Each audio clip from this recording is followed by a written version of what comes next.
Hey guys, this is James, the non-professional, back with another episode of Draw, and today we're doing Poison Ivy.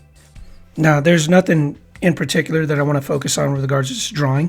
It's a drawing that I did a lot of referencing on. I reference obviously greater artists than me, and I, try to adopt some of their techniques and try to apply it to this drawing. I went all out on this drawing. I did as best as I could.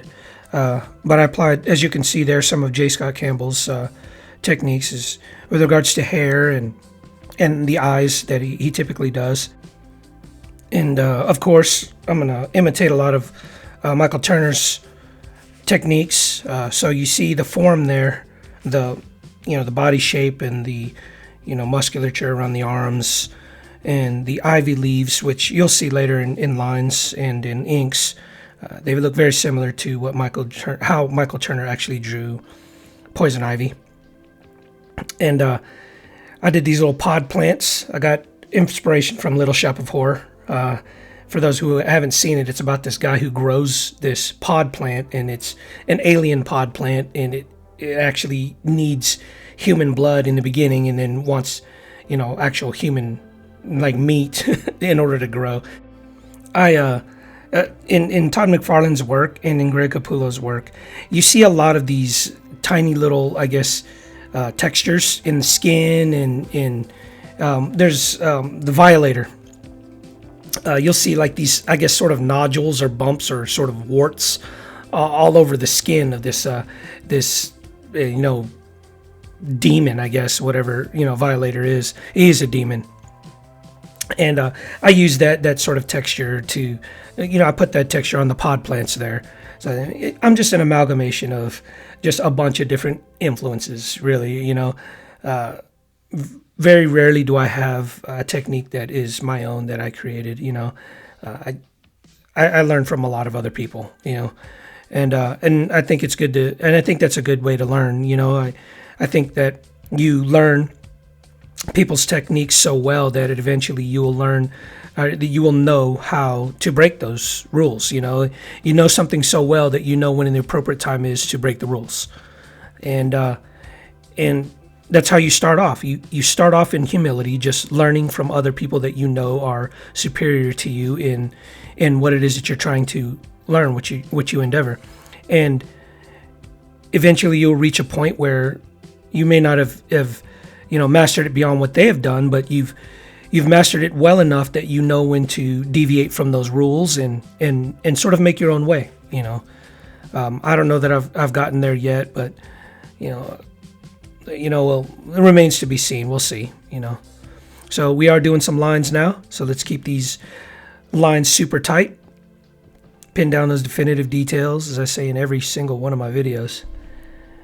But that's the point of these videos, is that you understand, again, as I said, you understand the technique over and over and over again so well that you know when to deviate from them, when to deviate from the traditions and techniques. But as you see there's a ivy, wrapping around her arm there, and the ivy leaves. Michael Turner essentially drew them, the ivy leaves, like an upside down heart. But the difference between mine and Michael Turner's is that I actually split it down the middle, like a typical leaf would, I guess. And then the pod plants, you could see the texture in greater detail. He's got warts and nodules and imperfections in skin. I don't know, need to feed him Proactive or something. And just like Michael Turner in a previous video that I mentioned, the details come even greater at the backside or the more edges of the rounded figure, because you want to make the appearance of the pod plants a little bit more rounded. And so you've got heavy details around the back, and of course around the top where the light is supposedly shining, you're going to have less details. Poison Ivy played a very little role in the Batman cartoon. She was friends with Harley Quinn, this and that, for a period and stuff like that, but she wasn't one of the more prominent villains in the Batman Forever movie, where Uma Thurman played Poison Ivy. And as over top it was, she wasn't that terrible. She certainly wasn't as over the top and ridiculous as even Batman. It was over the top and a little bit ridiculous in that one. Drawing nipples or putting nipples on the bat suit and stuff like that. It was just a weird thing. Anyways, Poison Ivy wasn't too terrible. She certainly wasn't, the awesome villain that, Michelle Pfeiffer was as Catwoman. And, I saw that movie recently. The first movie, Batman, came out in the 80s, and then Batman Returns with Michelle Pfeiffer as Catwoman came out in, I think, the early 90s. Can't quote me on that, but, even more so than the Anne Hathaway version in the recent Christopher Nolan movies, Catwoman was portrayed more accurately, I think, in the older movies. She was more of that, that sensual sort of psychopath, quasi-psychopath kind of girl, as opposed to the functional, cat burglar that, Anne Hathaway played in the new Christopher Nolan movies. But anyways, you guys are going to see a huge skip in the video. Because honestly, I just forgot to I forgot to hit the record button, so all the plants and all that were just, they just popped in out of nowhere. As you could see, you don't get the chance to sort of see that, and I apologize. Anyways, hope you guys enjoyed the video. Hope you guys learned some things. Always remember your 3 P's: persistence, patience, perseverance. That's how you mature in any endeavor.